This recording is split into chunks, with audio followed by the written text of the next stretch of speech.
સુરત અને તાપી જિલ્લાની જીવાદોરી સમાન સુમુલ ડેરી સુરતના એકમ નવી પારડી ડેરીને ડેરી ક્ષેત્રમાં રાષ્ટ્રીય ઉર્જા સંરક્ષણ 2023માં પ્રથમ પુરસ્કાર એનાયત કરવામાં આવ્યો છે. તેમજ સુમુલ ડેરી સુરત મેઇન પ્લાનને ડેરી ક્ષેત્રે સર્ટિફિકેટ ઓફ મેરિટ એનાયત કરવામાં આવ્યું છે.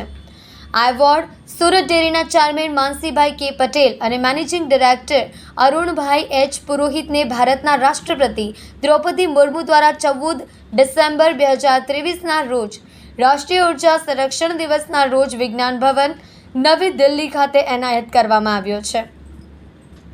ભારતના ડેરી ઉદ્યોગના ઇતિહાસમાં સુમુલ ડેરી એ ડેરી ઉદ્યોગના ક્ષેત્રમાં વર્ષ 2023માં ભારતભરમાંથી મળેલી કુલ 32 ડેરીઓની અરજીઓ સામે સ્પર્ધાના તમામ માપદંડમાં ખરા ઉતરી એક જ વર્ષમાં 2 નેશનલ એવોર્ડ મેળવ્યા છે, જેમાં સુમુલ ડેરીના નવી પારડી એકમે પ્રથમ ક્રમાંક મેળવ્યો છે. આ એવોર્ડ સુરત અને તાપી જિલ્લાના પશુપાલકોને અર્પણ કરતા સુમુલ ડિરેક્ટર જયેશ પટેલે જણાવ્યું કે પશુપાલકોએ સુમુલ ડેરીના વહીવટમાં મૂકેલા વિશ્વાસનું આ પરિણામ છે. સુમુલ ડેરીનું નિયામક મંડળ અને અધિકારીઓ હંમેશા પશુપાલકોના હિત માટે સતત કાર્યરત રહે છે. ભારતના યશસ્વી વડાપ્રધાન નરેન્દ્રભાઈ મોદીના નેતૃત્વમાં આવનારા વર્ષોમાં ભારત ઉર્જા સંરક્ષણ અને ક્લાઇમેટ ચેન્જની દિશામાં વિશ્વ આખા માટે એક આદર્શ બનવાનું છે. આ એવોર્ડ સુમુલ ડેરી સાથે જોડાયેલા કર્મચારીઓ અધિકારીઓની ઉત્કૃષ્ટ કામગીરી બદલ મોટી ભેટ છે. Jayesh Patel, director Sumul dairy. Sumul dairy 1200 જેટલી સભ્યો મંડળીઓ સાથે લગભગ 2.5 લાખ સભાસદો દરરોજનું 25 લાખ દૂધ સંપાદન કરે છે.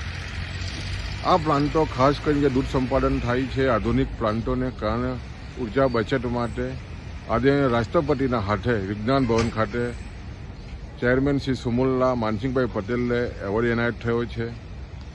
આ એવોર્ડ સમગ્ર સુમુલ પરિવારના કર્મયોગી કર્મચારીઓ અને પશુપાલકોની મહેનતને કારણે આ શક્ય બન્યું છે અને ખાસ કરીને પ્રમુખશ્રીનો જે રીતે પારદર્શક વહીવટ અને સતત માર્ગદર્શન હેઠળ આ સુમુલ ડેરી ખૂબ જ પ્રગતિ કરી રહી છે અને ખાસ કરીને જ્યારે ગ્લોબલ વોર્મિંગની વાતો થતી હોય અને આદરણીય મોદી સાહેબ પણ જ્યારે ગ્લોબલ વોર્મિંગ માટે પર્યાવરણ ચિંતિત હોય ત્યારે સુમુલ ડેરી સતત પર્યાવરણ બચાવવા માટે અને એમાં પણ ખાસ કરીને ઉર્જા બચત માટે જે રીતે કામગીરી થઈ રહી છે એના અનુસંધાનમાં સુમુલને જે એવોર્ડ મળ્યો છે સમગ્ર સુમુલ પરિવારના માટે એક આનંદની લાગણી